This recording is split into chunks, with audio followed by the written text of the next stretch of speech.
Bonjour tout le monde, bienvenue sur l'Après Ciné, la chaîne du passionné. Aujourd'hui, je vais vous parler des sorties de films au cinéma pour ce mois de juillet 2016.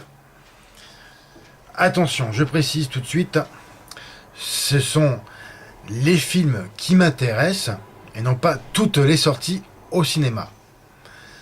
Autre précision, excusez-moi pour un peu cette pénombre au niveau de la lumière de ma pièce, car j'ai entrouvert mes volets puisqu'il commence à faire chaud.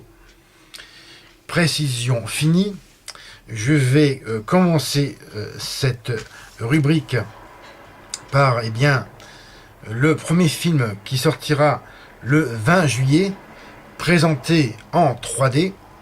Il s'agira de Indépendance Day, Résurgence. L'histoire. Il y a 20 ans, la planète Terre faisait front contre une invasion extraterrestre restée gravée dans les mémoires. Aujourd'hui, l'humanité, qui dispose en partie de la technologie des agresseurs, est mieux préparée à une nouvelle attaque venant des profondeurs de l'espace, mais pas d'une telle ampleur.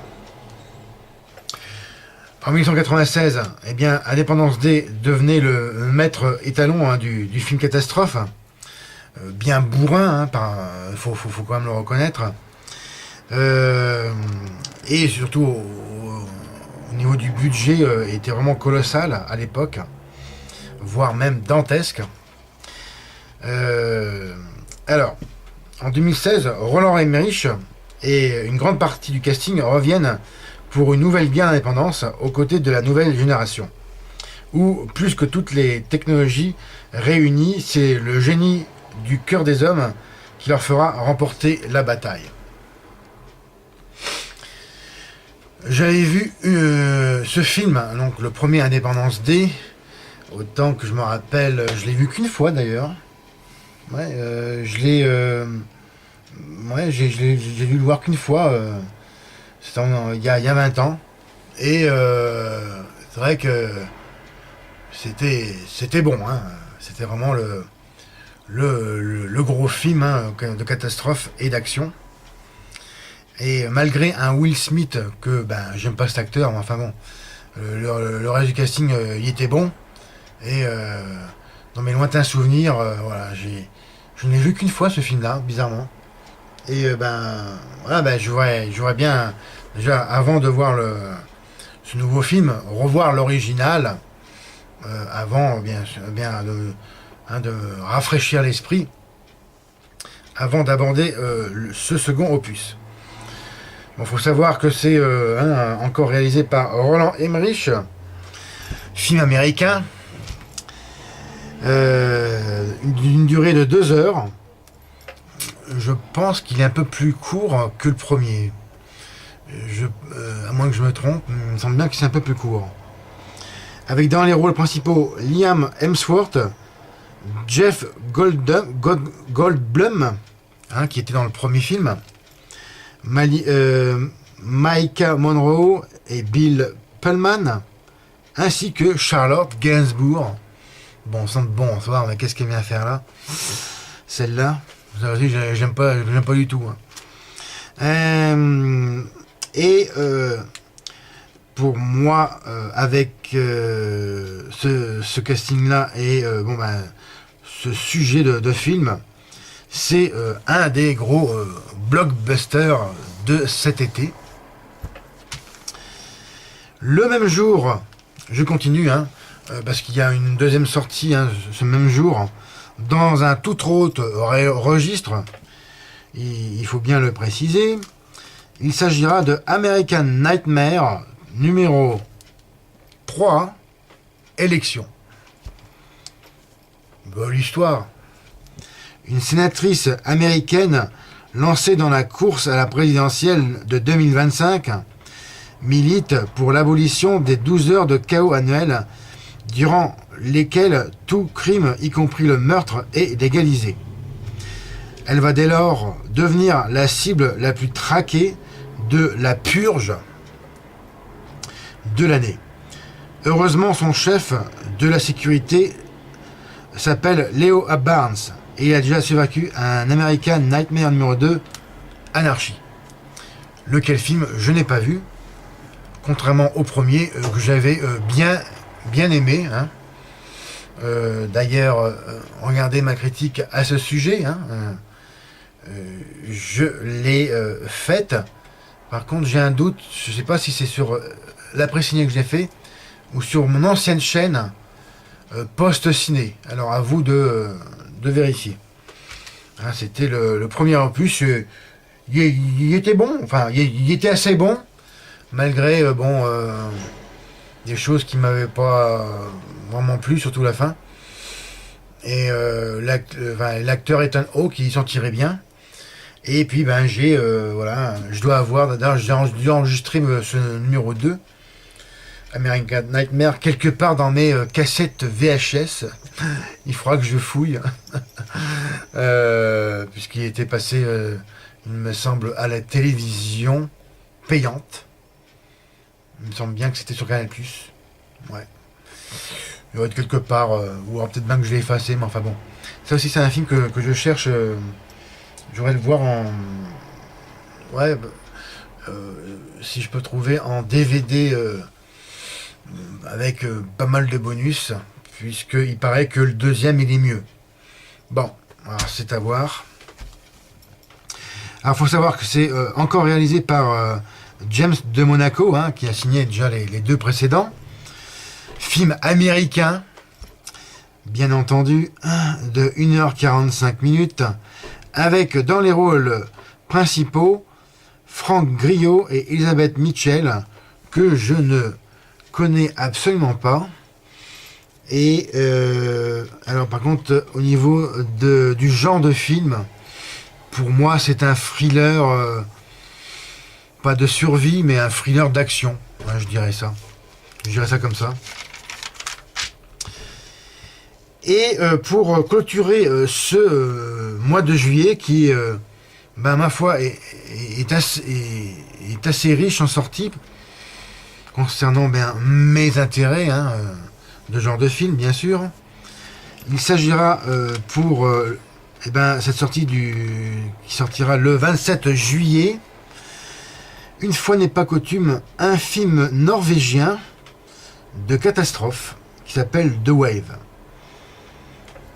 L'histoire. Après des années passées à surveiller la montagne, dont un pan finira un jour par s'effondrer, Christian, le géologue, voit ses inquiétudes se confirmer juste le jour où il s'apprêtait à repartir en ville. Il n'a dès lors plus que 10 minutes pour tenter d'échapper avec sa famille au mur d'eau de 80 mètres, mazette, que l'éboulement a provoqué. Bien. Et oui, je le redis encore, le cinéma scandinave, j'en parlais dans une de mes vidéos, le cinéma norvégien plus particulièrement, il est rare en sortie, mais il mérite quand même, en tout cas, il mérite toute mon attention, puisque le dernier film norvégien que j'avais vu, c'était Troll Hunter, un film fantastique sur un périple de jeunes étudiants reporters partis à la recherche des légendaires trolls, créatures mythiques scandinaves vivant dans les fjords. Et là, retour dans ces fameux fjords qui ont l'air vraiment magnifiques de par leur beauté de paysage, bien sûr. Et puis, la bande-annonce, moi j'ai... Ouais, je vous dis, c'est déterminant. Hein. Si les bandes-annonces, elles sont pas percutantes et intéressantes, si elles ne captent pas mon intérêt tout de suite, je zappe. Donc ça m'intéresse pas. C'est vrai que c'est capital, vraiment une bonne bande-annonce. Et là, sans casser des briques, hein, c'est pas un film américain, mais là vraiment ça mérite vraiment toute, bien en tout cas mon attention pour ce film de catastrophe. Hein, un film de, c'est un gigantesque tsunami en fait. Hein, imaginez 80 mètres de haut, un gigantesque raz-de-marée. Hein. Et puis bon ben ça sera à voir. Il faut savoir que ce film est réalisé pour les infotechniques. C'est fait par Roar Uthaug. Ça dure 1h50 avec dans les rôles principaux Christopher Jonner, Thomas Bo Larsen et Anne Dahl Torp. Et là encore, je ne connais absolument pas ces acteurs et actrices. Alors, il faut savoir que, une précision quand même, c'est que c'est quand même le premier film catastrophe du cinéma norvégien apparemment qui condense efficacement les tensions du genre, tout en gardant une âme éminemment scandinave dans sa description de la lutte humble mais déterminée des hommes contre les éléments. C'est pas moi qui le dis, c'est ce bouquin officiel hein, du cinéma CGR que je tiens dans mes mains. C'est un bouquin sur les sorties au cinéma. Et là encore, oui, c'est vraiment pas commun pour être bien, au moins précisé, au moins être vu, quoi.